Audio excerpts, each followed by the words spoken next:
My name is Amy Johnson. I used to live with my husband Michael and our 5-year-old daughter. One day I decided to go to a fancy sushi restaurant with my mom, something we hadn't done in a while.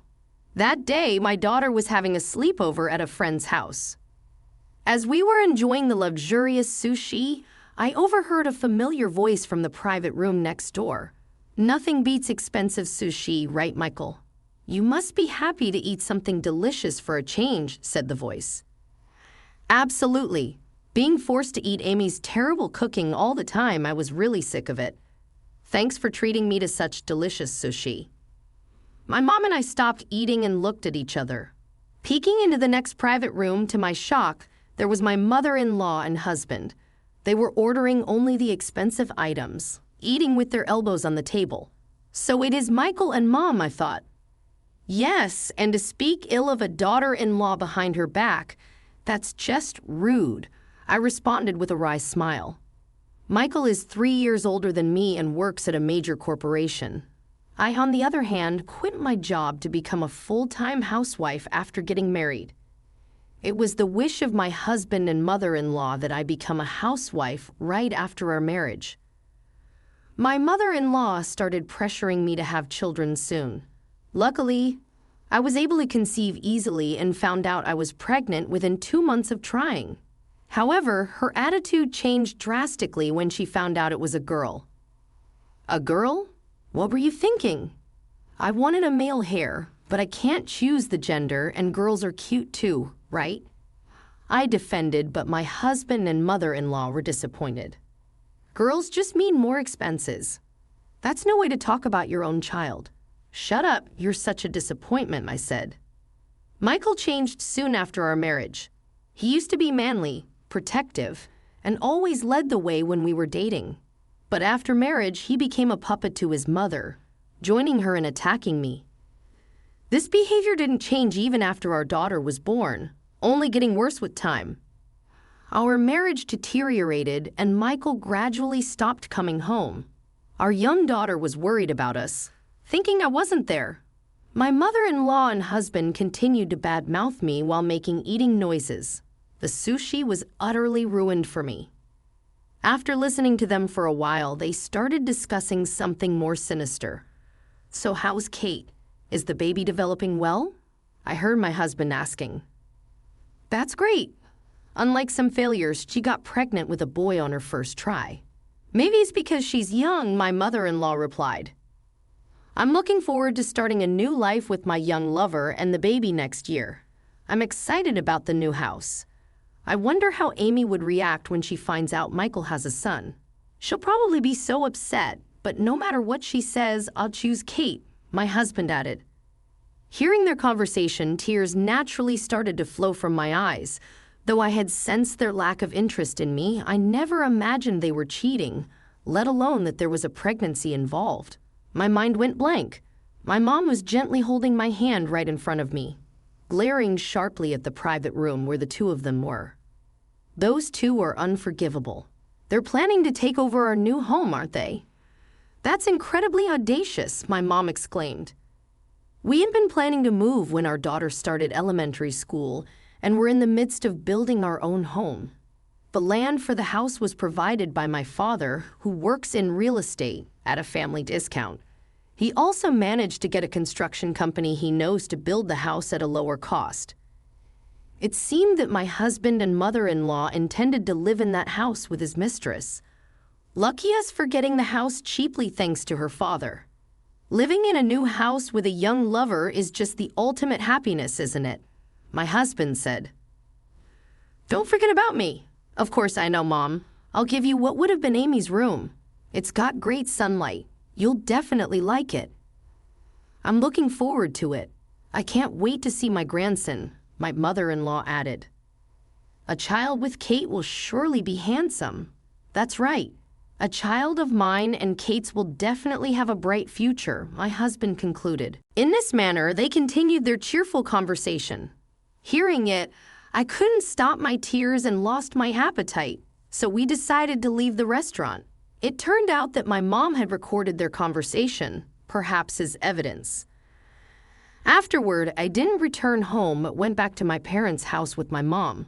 She comforted me gently as I broke down in tears. "It must have been tough for you, Amy." "I'm sorry," I said. "Why are you apologizing, Amy?" "The ones at fault are Michael and his people who betrayed you, not you. I can't forgive them for making my precious daughter suffer," my mom reassured me. "I'm sorry, Mom. I might not be able to continue with Michael," I said in a low voice. My mom then gently stroked my head with a kind smile. "That's good. I was worried about what to do if you wanted to continue your married life with Michael. If things kept going as they are, Michael would likely initiate a divorce in a way that puts you at a disadvantage, maybe even demand alimony." "But I didn't cheat," I protested. "Now that you know you've been betrayed, you can take the initiative. Don't worry. I'm here with you," she said with a smile. My mom has always been a dependable person. She was assertive when I faced harassment at school. I've always admired her since I was young, so I decided to proceed with the divorce advantageously. I hired a detective agency to investigate my foolish husband, thinking I was completely oblivious to his openly cheating. Additionally, I decided to gather evidence myself and planted a voice recorder in his car. Every Saturday he would leave the house, claiming to hang out with colleagues. I was sure he was meeting his mistress on those days, so I set it up. It was incredibly easy to gather evidence. Hearing those recordings, I realized how much I was looked down upon. "Are you sure your wife isn't getting suspicious about us meeting every week on the same day?" I heard my husband's voice on the recording. "Don't worry about it. She believes everything I say. I'm sure I can easily fool her about alimony and child support." "I won't give those women a single penny," he replied. "Yeah, that makes sense. We have our future life to think about. The old hag can just drop dead for all I care." "You really say some terrible things, but Michael, you always say that too. I should have never married that awful old woman. Why did you marry her in the first place?" I saw her photo, and to be honest, she's not even pretty. I must have been out of my mind back then. If I'd met you earlier, I wouldn't have given a woman like that a second glance. I'm so happy. I love you, Michael. I love you more than anything in the world. After that, they probably got intimate in the car. I could hear the vivid sounds and had to stop the recording abruptly. Listening to this, my sadness disappeared, replaced only by anger. They completely looked down on me, but of course I had no intention of letting them have their way. I continued to gather evidence with my parents' help. After receiving additional proof from the detective agency, I was ready to confront my husband about a divorce. I told my husband and mother-in-law that I needed to discuss something important and called them. My parents offered to accompany me, but I decided to confront them alone. This was my problem, and I wanted to resolve it myself.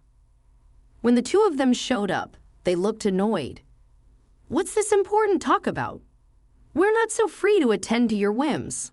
"Yeah, you're interrupting our day off. I had plans for a lunch date with friends." "I'm sorry. I just really needed to talk to you, so what is it? Make it quick." I handed my husband the divorce papers with a serious expression. My name was already filled in. For a moment, they were speechless. "What's this all about? Why are you bringing up divorce? I can't continue with you anymore. Please divorce me." Upon hearing this, my mother-in-law burst into laughter, followed by my husband. "What are you talking about all of a sudden? Divorce me? You know you can't live without me. Exactly. Know your place. I'd understand if Michael wanted a divorce, but it's ridiculous coming from you. It doesn't matter who initiates the divorce, does it? And without Michael, how do you plan to live? You're just a housewife, and he's been supporting you financially. Are you planning to live homeless with your daughter? Homeless mother and daughter, huh? That would be quite a sight." They began to mockingly laugh at me and my daughter. Seeing them like that, I almost lost my composure, but I held back. I declared to my husband, "I will be demanding alimony from Michael and, of course, child support as well." "What? What are you talking about? I can understand child support, But why should I pay alimony? Don't you understand what alimony means? This is why I can't stand uneducated women. Of course, I know what alimony means. I'm not that ignorant. So how exactly are you planning to get alimony from me? Give me a convincing explanation, Michael. You're having an affair with a woman named Kate, right? And she's pregnant with your child. Mentioning the mistress's name caught my husband and mother-in-law off guard. They clearly didn't expect that I knew about the affair, but they weren't the type to give in just because of that. What? You knew about Kate? You admit to the affair? Yeah, I admit it, but it's your fault. You were cheated on. Why is it my fault then? My mother-in-law started talking. It's because you only gave birth to a girl. You didn't try hard enough for a second child. If you had just gotten pregnant with a healthy boy, Michael wouldn't have left you. It wasn't that I didn't try. I couldn't. After our daughter was born, Michael didn't help with child care or housework at all. How could I even think about having another child under those circumstances, especially when it was my first time raising a child? What nonsense is this girl talking about? Child care and housework are a woman's job. You're wrong to rely on a man like Michael. Maybe your attitude is why he got fed up with you. Hearing my mother-in-law defend her son, who cheated and impregnated another woman, I was more astonished than angry. I couldn't believe it. I had put up with such unreasonable people for so long. My husband continued to berate me, claiming I gave up being a woman after marriage. According to him, I stopped wearing makeup and quickly aged after giving birth. He even blamed me for losing my feminine charm. True, after childbirth, I shifted my focus away from extensive makeup or hairstyles, but I maintained basic grooming. Many women gain weight after childbirth, but I was careful not to. However, it seemed my husband never noticed these efforts, and his interest shifted to his young mistress. Continuing to mock me, I made a request. Can you bring Kate here? I'd like to meet her. What? Why? She knew you were married and still had an affair, right? She also has a responsibility. I want to have a talk with her. Meeting Kate will only hurt you more, you know. Why would that be? Well, Kate is young and has a great figure, unlike you. Plus, she's carrying a boy in her belly, something you couldn't give me. You might just lose it out of jealousy. I don't care about that. Just call her, please. As I spoke coldly, my husband seemed displeased that I didn't react the way he expected. He clicked his tongue in annoyance and, while glancing at me intermittently, started calling his mistress. Hey, what's up? Are you coming over today? I need to apologize to Kate about something. What? What's going on? I'm scared. Turns out my wife found out about us. I want you to come over. Over? Is that okay? Me and your wife? That's scary. It's fine. I love you, Kate, and I'll protect you. If that's the case, I'm relieved. I've wanted to meet her too. So sure. Kate's voice sounded naive, and hearing her talk irritated me. As you heard, she'll be coming over. Don't you dare lay a hand on her. Don't worry, I won't stoop to violence. About 30 minutes later, Kate arrived at our house, dressed inappropriately for the situation. She was a 25-year-old temp worker at my husband's company. Despite my presence, my husband and his mistress began to flirt with each other. Kate is young and attractive, unlike someone else here. Even pregnant, she takes care of her appearance. Hey, don't say that. You'll make your wife angry. Oh, I guess she's not your wife anymore. Sorry for taking your husband. Kate smirked at me, clearly looking down on me. Then my mother-in-law compared us. Kate is young and beautiful, unlike Amy. Plus, she's giving us the boy we always wanted. She's feminine and charming, unlike someone else here. I really like her. I'm so happy to hear that from you. I like you too. They were flaunting their relationship as if to show off to me, but I wasn't affected by their display. I turned to my husband and Kate and resumed the conversation. I'm sure you're aware, but I'll be seeking alimony from both of you. Alimony? You're still on about that. Did you think you could just come up with some excuse to avoid paying alimony? Did you think if you manipulated me enough, you wouldn't have to pay? Hey, wife, you're scary.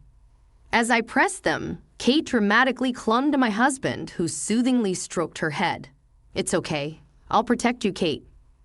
My husband uttered such a cheesy line that it made my skin crawl. How did I ever fall in love with and choose to marry such a man? Now, I couldn't understand why I married him in the first place. You do understand that if a married person commits adultery, they're obliged to pay alimony, right?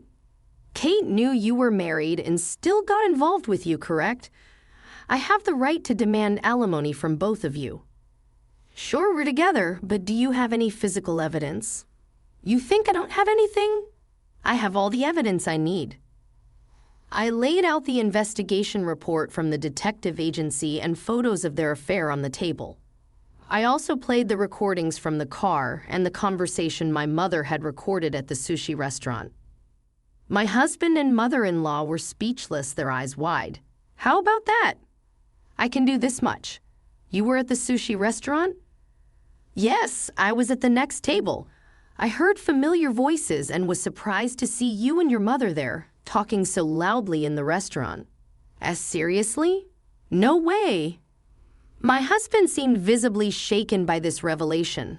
My mother-in-law, too, was speechless, probably trying to think of a way to escape paying alimony. Then Kate spoke up, seemingly oblivious to the seriousness of the situation. Even if we have to pay alimony, we have the new house, so it's no big deal. If we run out of money, we can just sell the house. It's quite a mansion, after all. It should sell for a good price. Her smug attitude was more irritating than infuriating. I decided to enlighten her about a certain truth. You seem to be making plans for that house, but I won't let you have it. What are you talking about? My husband retorted. I'm the one who paid for that house, didn't I? You didn't pay anything, and now you want to take over. Have you forgotten under whose name that house was built? My husband uttered, his face turning pale as he remembered the truth about the house's ownership. However, Kate, not grasping the situation, still thought she had the upper hand. I know you were looking forward to the new house, but please give up. It's going to be my home now. There's no place for you there. If you really want to live with us, maybe you can stay in a doghouse or something. Kate was laughing, but my husband was clearly panicking. What's gotten you so pale all of a sudden? Well, actually, that house was built under Amy's father's name. What does that mean? It means it won't belong to us. What? So we get nothing, right? You both will only have the alimony to pay, and Michael, you will also pay child support for our daughter. As I informed them of this, my husband suddenly stood up, begging, please, I intend to pay the alimony, but can we keep it around $20,000 for both of us? Don't decide that on your own. I'm going to let professionals determine the amount of alimony. I'll claim as much as I can squeeze out of you too. Please have mercy. I don't have the means to pay alimony right now, especially with a child. It seemed that my ex-husband had been spending a considerable amount on his mistress. He was never the type to save money, and with his show-off nature, he always wore only expensive items. He probably lavished his mistress with high-end brand gifts and extravagant dates. Indeed, working at a major corporation, he earned a higher salary compared to others his age. However, his expenses far exceeded his income, making it pointless. It appeared that he didn't even have savings of about $20,000 left. Realizing this, the mistress stood up, shocked and furious. Wait a minute. If you have no money, there's no point in marrying you. You've wasted my time. What are you talking about? That's my line. I chose you as a marriage partner because you seemed well off. If you don't have money, there's no point. And if we can't have the mansion, there's no reason to marry. I'm calling off the engagement. Are you serious? I had anticipated this turn of events, having learned a particular fact about her from the detective's investigation. Deciding to reveal the truth to my husband, who was sitting alone, shocked and distraught, I began to explain the reality of his mistress's actions. You know, Kate's been involved with 3 other men besides you, Michael. She chose you because you seem the most financially stable, right? When I confronted her, she sighed heavily, no longer bothering to hide her true intentions. Yes, that's right. I chose you because you seemed like the best target. I intended to keep seeing other men even after marrying you. Are you kidding me? I thought he loved me. I did like your lavish lifestyle, but let's face it, you're a 38-year-old man and you have a strong old man smell. You're not exactly the handsome older man type. I never saw you as a man in that way, but when I showed a bit of interest, you fell for it so easily. I figured I might as well take advantage of you. What is that supposed to mean? Hearing her true nature, my husband looked utterly betrayed, tears streaming down his face. Then my mother-in-law spoke up. But the child in your belly is Michael's, right? You'll give us the son, won't you? Honestly, I'm not sure if the child is Michael's. My intuition tells me it's more likely to be Kyle's child. But of course, we won't know for sure until we check. Is that true? Well, I have nothing more to say, so I'll be leaving now. With that, the mistress abruptly ended the conversation and left the house. My husband remained crying with his head in his hands. After he stopped crying with red eyes, he turned to me and appealed. I was deceived by her. Can we just forget about the divorce? I promise I won't betray you again. Now you say this? You never cared about me or even looked at our daughter. What are you talking about? I'll take care of both of you from now on. You're just scared of being alone. Sorry, but I have no intention of remarrying you. After hearing your conversation at the sushi restaurant, I was completely disillusioned with both of you.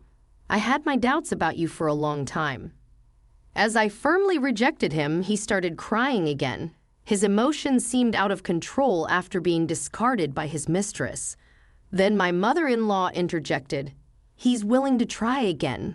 Just go along with it. You're better off with Michael's income, aren't you? If you divorce now, remarrying will be difficult. Just drop this divorce nonsense. You both betrayed me first. I'm fed up with a cheating husband and a malicious mother-in-law. I'm tired of dealing with you too. Let's handle the rest through lawyers. I'm going back to my parents' house. Just wait a minute. My mother-in-law called out, but I shook off her hand and left the house. Wait, I want to live with you and our daughter, my husband pleaded, grabbing my leg, his face tear-streaked and distraught. I couldn't bear to look at his pitiful state. Goodbye. Enjoy your time with your mother, I said, and left the house I had lived in for so long. With the help of a lawyer, the divorce was finalized. I claimed a lump sum in alimony for my husband and his mistress. Of course, I also demanded child support for my husband for our daughter. This was arranged to be a fixed amount paid monthly. The mistress, having no money, had her parents pay the alimony. She was scolded severely by them and left her job to return home. After giving birth, she lived under her parents' watchful eyes. Though she was as she was, her parents seemed decent. Knowing the child wasn't suffering brought me relief. My ex-husband continued to work, unable to quit due to his debts from the alimony payments. His affair with the temp worker naturally became known at work, leading to him being regarded coldly by his colleagues. He started making frequent mistakes at work, and as a result, his salary was nearly reduced by about $1,800. Moreover, for some reason, he blamed my mother-in-law for our divorce and severed ties with her. Since my mother-in-law had been receiving about $1,800 in support from my ex-husband each month, she faced financial difficulties once this support stopped. She had to start working part-time as her pension wasn't enough. As for me, I moved into the newly completed house with my parents. My daughter was overjoyed to live with her beloved grandparents. While raising my daughter, I began helping with my father's business. Now I am living a stress-free and happy life. In the future, I hope to continue enjoying peaceful and bright days with my loving parents and daughter.